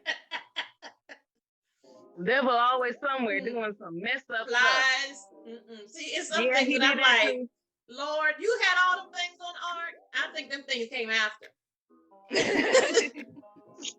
Yep. Yes. Okay, so where was that? Yeah, so you want to be specific with your goals. So you don't just say, I want to lose weight. You want to say, I want to lose 30 pounds. I want to lose 50 pounds. I want to lose 100 pounds. Okay. And then achievable. We want to make sure that our goals are achievable. Okay. And then we want to make sure also that they're realistic, because that's also, if we set goals that aren't realistic, that's also a form of self-sabotage. It is. Okay. So we also want to make sure that they're time framed. So we're not just saying we want to lose weight, we're saying we want to lose this much weight by this much time. Okay.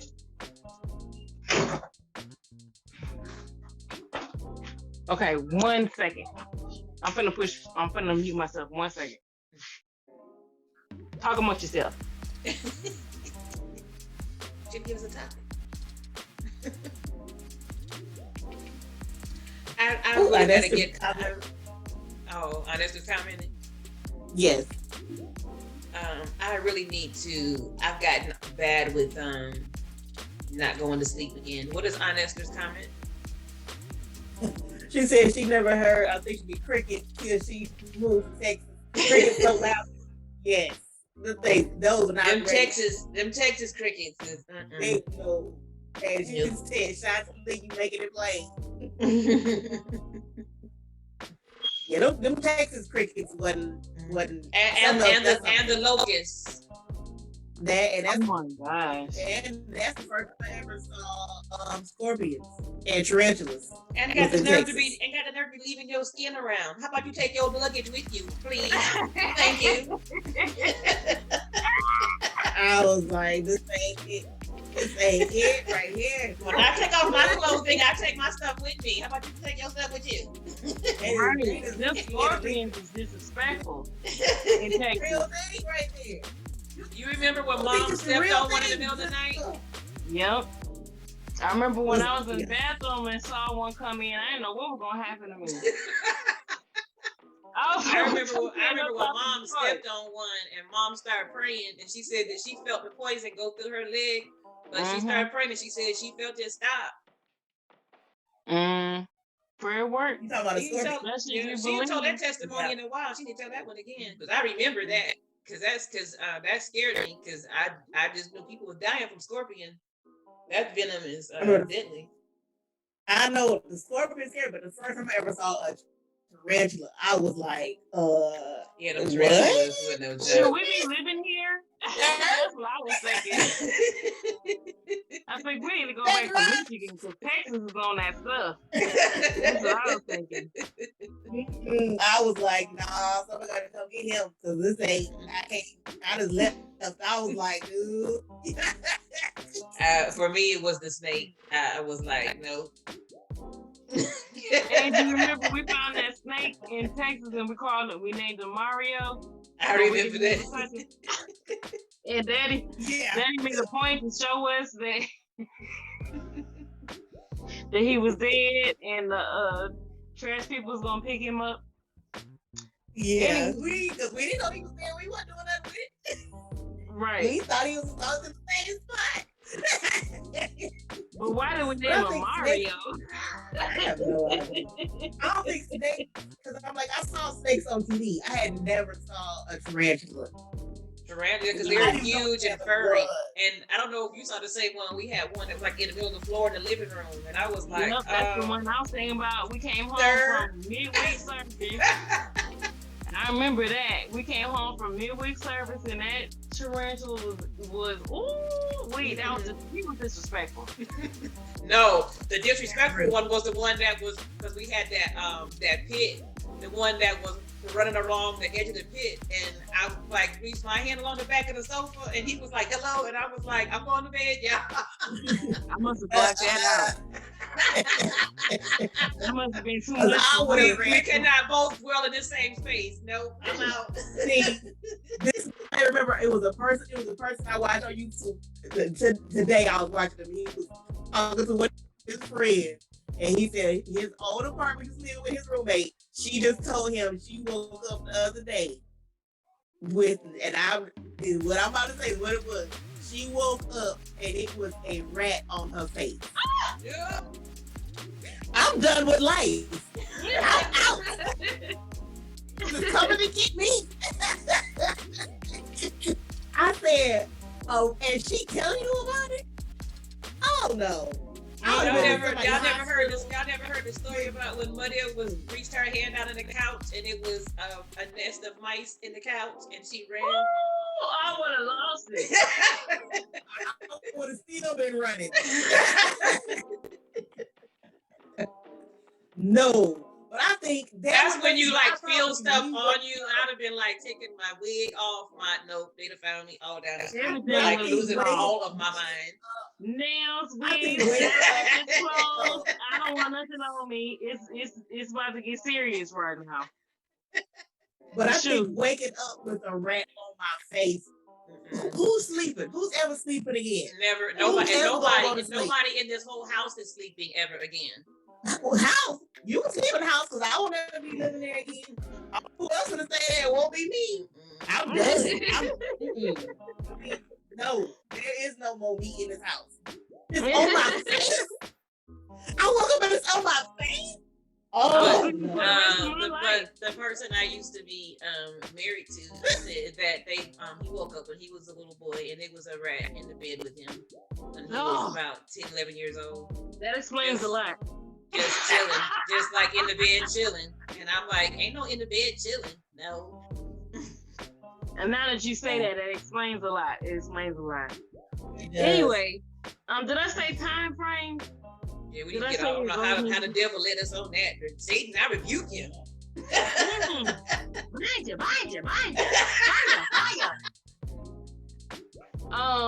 But after your goals are specific, they're measurable, they're achievable, they're realistic, and they're time framed, you need to think about what outcomes do you want from this goal that you're setting. What is the outcome you want? You know, after I lose 100 pounds, after I lose 50 pounds, what is the outcome that I want from that? Do I want to look better in my clothes? Do I want to have more energy? Do I want to be able to think more clearly? What are the outcomes that you want from these wellness goals? Well, for me right now, I can be honest. I mean, obviously, like you say, everybody needs to be mental, but the other one for me is environment where I live. I need to really or totally clean and organize and restructure this whole apartment with the white moving and even just like I said, just finding out like it's a lot of clutter needs to be taken out of here. The house needs to be wiped down with the rabbits needing to leave, and it's just a lot of. I just feel like it's a lot of stuff that's I feel like it's attached to other people that need to go. That's me. This is what I'm just going to say at this point. It just I feel like this whole place needs. I mean, I don't feel like I'm going to be here long personally, and I feel like even with that, I need to be purging.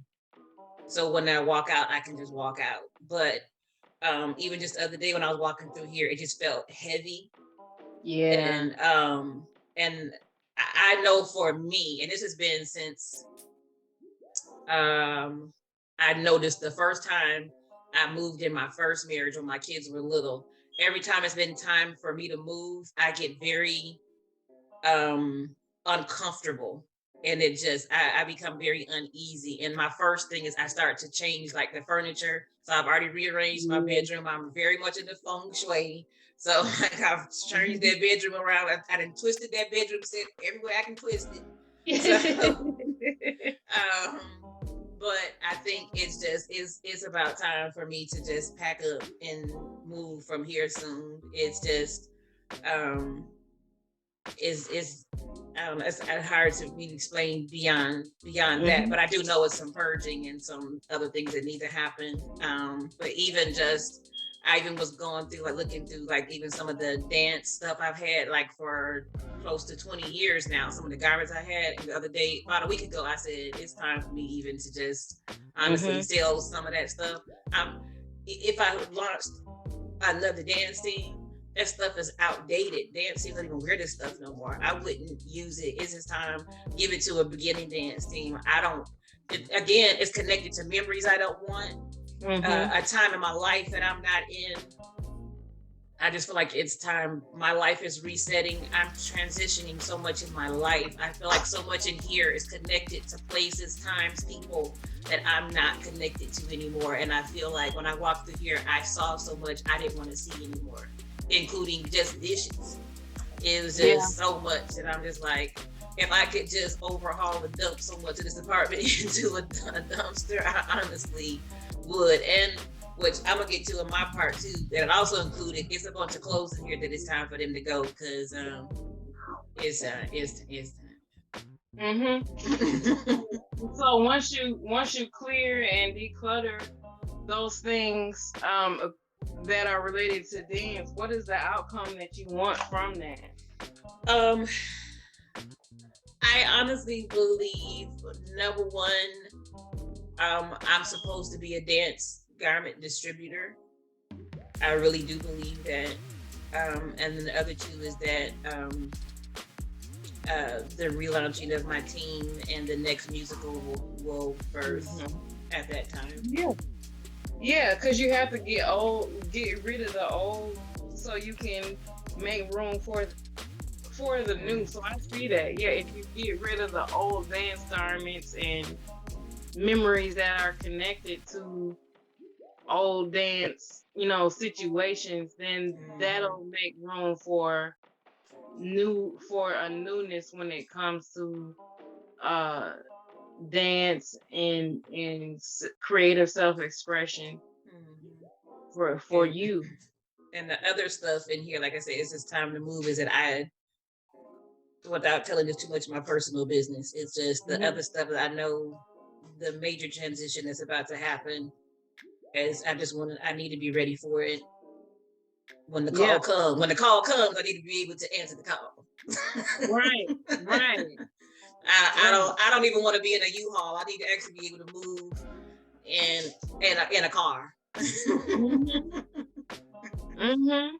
Yeah. So that's the outcome that you want. Newness. Would you say that? Absolutely. Yeah. So we have to understand when we're setting our goals, we can't just say, "Well, I want this, this, and this, and this." Okay. So, okay, what do you want to come from that? Okay. And that's the energy that you need to be living in every day, whether it's manifested or not. So if you want to set your goals to be happier, then you need to live in the energy of happiness. Right. If you want to you want your goals, like for me, I want more energy, then I need to live in the energy of energy. Of vitality, you know. And so it's really important to know what you want to come out of these goals that you're setting, because that's going to help you down the path, down your journey. Okay. Right. And that is what I have to say about wellness. So hopefully everybody had. Angie didn't give hers. What? Huh? Angie didn't give her goals. My goal. We talk about my goals all the time. You know my goals. Oh, okay. I see. I get personal so that everything is there. We about to do that. All right. Before we move on, because we do have people in the chat, if anyone wants to share any of their goals that they are working toward, they are always welcome to do that. As we move on, I won't be on my portion long. So, as a reminder, we are observing National Wellness Month, which is focusing on self-care, stress management, and creating healthy routines for the entire month. We also want to encourage you. I forgot to make my sign. We want to encourage people throughout the month to post Wellbeing, which is to post a picture of you with a sign that has hashtag Wellfie, WELLFIE, which has hashtag I choose wellness. So take pictures, selfies of you with the hashtag I choose wellness. Take pictures of you smiling with your SMART goals, doing something towards your goals. So like Chantalise with her health, so she can take pictures of her walking. And so just post some feast, your wellness selfies this month. We want to see you on our Facebook page, our we can do it on the Instagram page. We may have to do that ourselves, but we want to see your progress, and we're going to post and we'll post our own and get into it with you. And so it's hashtag Wealthy and hashtag I choose wellness for the rest of the month. So we look forward to that. And I'll actually will post my first one before I go to bed tonight. So that's the challenge. National Wellness Month, started by Live Love Spa in 2018, was to foster community, connection, and commerce in the wellness industry. So it's relatively new, but I think it's absolutely important.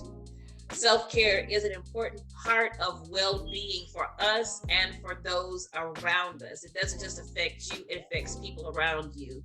How many of you know, I think especially for women, and especially for wives and mothers, but I think women in general, when you're not happy, the people around you are not happy. Yeah. I know that is the case for me. It's important to understand that self-care is a practice. It is something that we must practice. It's not something that's done occasionally just when you're feeling off. It takes 21 days for something to become a habit change and 90 days for it to become a lifestyle change. So what are you investing in, and what is a desire that you want for it to become a habit or your lifestyle? So if you're looking for your lifestyle change, like Sister Chantalee, talking like we're in church, like for my sister Chantalee, Christ. I just realized I was doing that. And you didn't say nothing. And with her health, that's something she would do for her lifestyle. So that's something she's going to be doing for at least the next 3 months. I said when Chantalee was muted that I really struggle with getting enough sleep and going to bed. I'm such an insomniac and just not getting proper sleep. And it's ironic that people who fuss at me about going to sleep are usually up fussing at me about going to sleep, which means we all need to be in bed. So,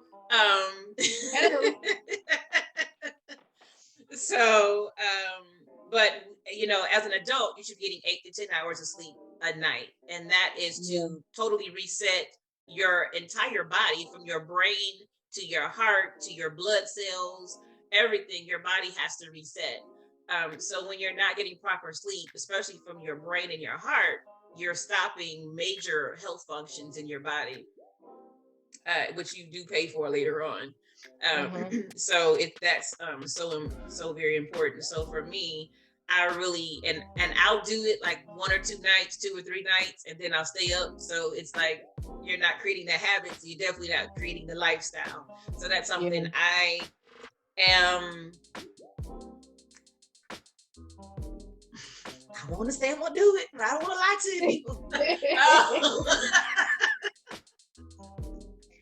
I'm going to challenge myself to go to bed at a decent. See, here's a problem. Decent for me is not decent for the average human being. That is the problem. I need to be in bed by midnight every night. For sure. This month. So I will be working on that. When you're dealing with your self-care, I want you to think of these 3 things. Be mindful of your mind. Be focused on your mental health. What is happening to your mind, with your mind, and against your mind. Your mind is very important. Your mental health is so important.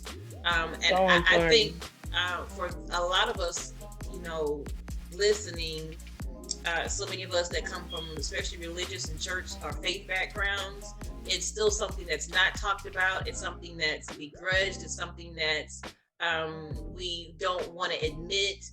But your mental health, and I think especially for those of us who are in ministry, your mental health is even more important. You're praying for people, you're dealing with other people's spirits, you're just talking to people is enough to be taxing on your mental health, right? Because just the average everyday conversation is a lot.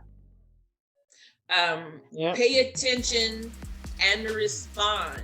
What is going on in your everyday life? What's happening with you personally? What's happening in your household? What's happening in your marriage? What's happening with your kids? What's happening on your job? What's happening in your business? What's happening in your neighborhood? What's happening in your spiritual life? And then when you notice something is different, when something is off, when something doesn't feel good, then respond. You know, pray about it. But sometimes it's more than just pray. You may need to remove yourself from a situation. You need to actually have one of the things that I had a hard time with, is me being very honest. I just don't like confrontation. I don't. So a lot of times I wouldn't have the conversations I would need to have with people honestly, that would have spared me so much. So that then would affect my mental health, because I would let people get away with so much. And then I internalize so much. But the only person suffering was me. Sometimes a person doesn't. Number one, sometimes a person does not know they've offended you or that they've said something wrong. But a whole lot of times they do know. That's the honest truth. And sometimes it's just as simple as saying, when you said that, that didn't make me feel good, or that kind of offended me, or I wish that hadn't been said that way. It doesn't have to be a huge argument and two people brawling in the street and cussing each other out and blocking each other on Facebook. It don't have to be something major. It can be two adults having an adult conversation. It's just having the conversation, and you should be able to have it by yourself. If you need to bring a witness, then bring a witness, and then you should be able to move on past it. And then, well, if you can't, well, you had a conversation. And that's where I got to in my life. My mom and I laugh about this now. Once we got into like the social media age, I just didn't struggle with stuff like unfriending people, blocking people. I don't have a problem hanging up my phone. I don't have a problem not answering my phone. That just don't vex Leah's soul at all. And so my mom, it took her a while to get to that. And so she was just like, when I realized I could unfriend and block people, that was something to me. And I was like, shoot, if you saw my block list on Facebook, it's a shame. I think my block list is probably longer than my friends list. And I don't really, I feel ashamed about that. Because if you are vexing my space, and it just is what it is. If you call me and I don't want to answer the phone, well, that phone just don't ring. So, and you get people that will call you, or then they'll text you, I'm calling your phone. I saw that. Make me talk. Okay, you paying the phone bill too? Those are manipulative ploys, and I only got that way because there was years when I allowed people to manipulate me so bad, and to where I would cry, how I just would let people talk to me in all kind of way. Literally, people would just show up at my house. People would be, in my kitchen, in my refrigerator. People was taking over my kids' space, my kids' toys. People just felt so, number one, they felt entitled to me in my life because my parents were pastors. And so how dare I have privacy or personal life? My last name is Elijah. I think I'm a human being, number one. And then two, I'm an adult. And so I had to really work through that. But honey, once I worked on through it, that deliverance was gorgeous. The other thing I want to encourage you on is practice self-compassion. That is not the same as self-esteem. And a lot of times people confuse those two things. Your self-esteem is believing in yourself, telling yourself that you're beautiful and that you can do it, if you're doing something, believing in yourself. But self-compassion, that is loving yourself. That is, how do you talk to yourself? A lot of times we treat everybody else better than we treat ourselves, right? Yeah. How do you forgive yourself when you make a mistake or when you feel you failed? And one of the things that my mom really had to help me with is I used to use terminology like that. I failed, I've been divorced before, and I would make statements like, I failed in my marriage, and she would tell me, you can't use those type of terminologies. It didn't work. It didn't, because when you use those things, you put something upon yourself. Well, it's two people in that marriage, so you're taking accountability for somebody else's actions, and you're putting a weight upon yourself that you don't need, right? So you have to be able to be free to just be able to be delivered and walk away from it and just let it go and be able to move on. And so I don't think of it, my marriage is in anything in my life, as failure anymore. It just I'm just divorced. And that's just, and honestly, if you ask me, that's just my past. And it's not even a conversation that I just have a whole lot anymore, because you become free from it. I'm not a victim. And it's just what happened, and so, but how do you see yourself? How do you view yourself? How do you handle yourself? Because however you handle yourself is how you let people handle you. And so we have to practice self-compassion. And a lot of us, and women especially, do not love ourselves appropriately at all, And so throughout this month, my personal challenge to you is to practice self-compassion, practice your affirmations. You should have affirmations. What do you say to yourself every morning? What do you confess about yourself every morning? What do you, and not just say it because this is the rhetoric I just rattle off because this is what I think every good woman should do. What is it you believe about yourself? And how do I feel about myself? I removed myself, and I was thinking when Chantalie was doing her portion about SMART goals, I removed myself from a situation I was recently in, working for an organization, because I wasn't. I'm trying to choose my words carefully because we're live. These people don't know what to do with good women. I wasn't compensated. Number one, they didn't keep their word, and then two, I wasn't compensated, and so you want time and effort and work for me to come and do this, but when it was you're not, I'm not being compensated financially, then it was, well, we'll take care of your housing. You didn't keep your word for that. And my problem became, one of the reasons why I walked away was, well, you sleep in your house that's paid for every night with no problem in your great neighborhoods. And then when it was, well, I'm going to be with the person I'm going to be with, and then it was kind of like, oh my gosh, I can't believe you're making that decision. You are with your partner, with your spouse every single day. Why shouldn't I make that same decision for me? So but you're asking me to make these financial sacrifices, and you're telling me I'm supposed to volunteer. You're telling me this is supposed to be my service to God. You're telling me what I'm supposed to do. When well, this is what we're choosing to do.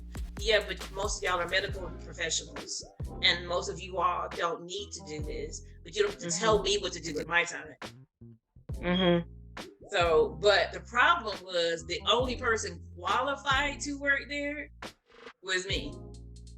I have only over almost 30 years of experience of doing what I do. Nobody else there has any experience. I'm not talking about your mission work. I'm talking about actual qualified work to do what you do. Only person qualified to work there was me.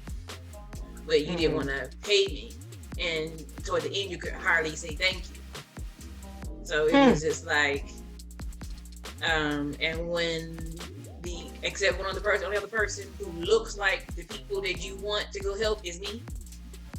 Well, it didn't become a hard decision.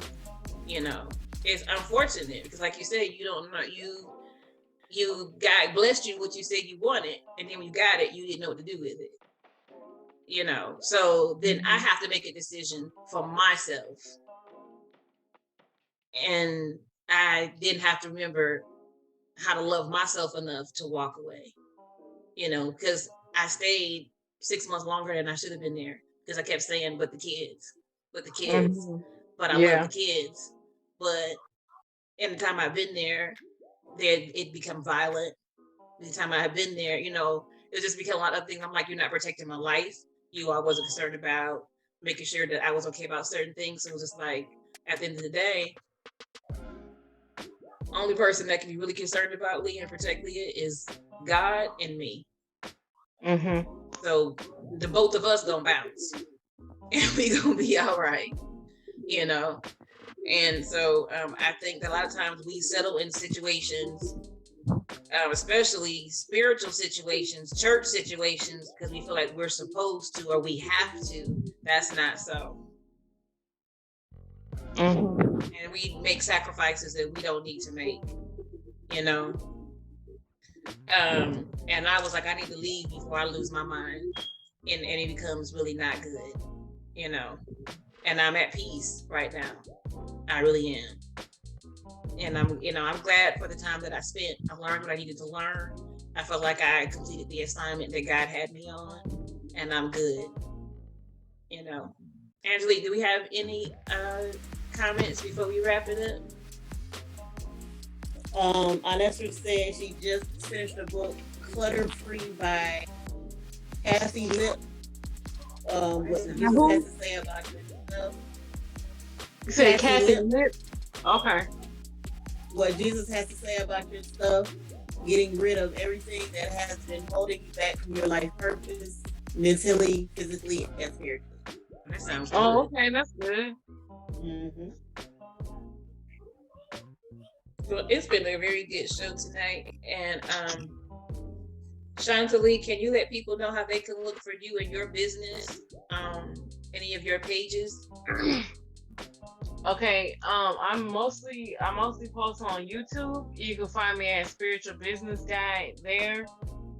And I'm also on Instagram. Spiritual Business Guide is also my name. Spiritual_business_guide.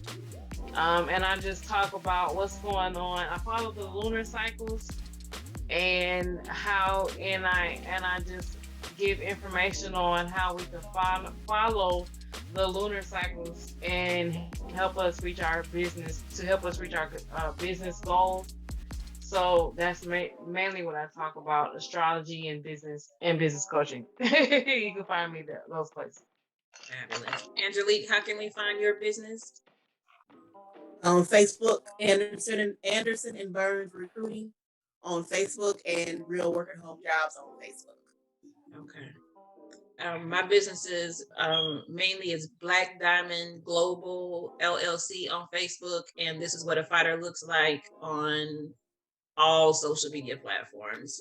But right now, my website is being built at the moment, and hopefully by the end of the month, the Elijah Sisters should have our merchandise done. At least our t-shirts. Hope you all saw our new logo is up on all our social media. I'm totally in love with it and very proud of it. So again, it's been very good tonight. And the rest of the month, like I said, we'll be focused on wellness. Next week, we will continue on also on self-care, happiness, spiritual inner healing, joy. I'm excited about that as we'll be into Happiness Happens Week. We also will be touching on Clear the Shelters Month. And one of the sisters has always loved animals. I'm going to let you guess which one of us it is. But she will be giving us some tips on animal shelters and animal care, which is kind of heartbreaking as we have to get ready to get rid of our rabbits here in the house, which are actually bouncing around by my feet as we speak. And the following week, we have some more good things. I'm trying to look at the list. We had everything typed up. But I'm going to tell you what I'm most excited about the end of the month. The end of the month is our Art Expo. So the following week is Bystander. We'll be acknowledging Bystander Awareness Month for August. And so we are very knowledgeable about domestic abuse and sexual assault. But what happens when you're the bystander, the person who's aware, either watching it, hearing it, or receiving the information about it? So we're going to have tons of information and research on Bystander Awareness Month, what to do when you're the bystander, the person who hears about it, the person who sees it, the person who receives the information, and how to combat it, what to do about it, and how we can all address that matter. In association with nomore.org. That's the third week of the month. And then at the end of the month for American Artists Association Month, which also is the month of August, we will be featuring and celebrating some visual artists and having them interviewed here on our show. So we are excited about that. So the end of the month is going to be a very special episode. So all month long, we're going to be doing very fun things. Don't forget to be posting your Wellfies, hashtag Wellfie, hashtag I choose wellness. We will be looking for your pictures. We will be looking for your book choice. What book are you reading this month? Share that with us. I need to find me a book. You know, here's my problem. My book queue on Audible is insane, is what the problem is. And I actually have about 8 books stacked by my bed. So I'm gonna just pull one out. We just gonna go with it. So thank you for what you contributed today, Angelique and Chantalie. It's been a wonderful episode. And on that, we are just gonna say good night, and we will see you next Friday. Night night. Good night, everybody.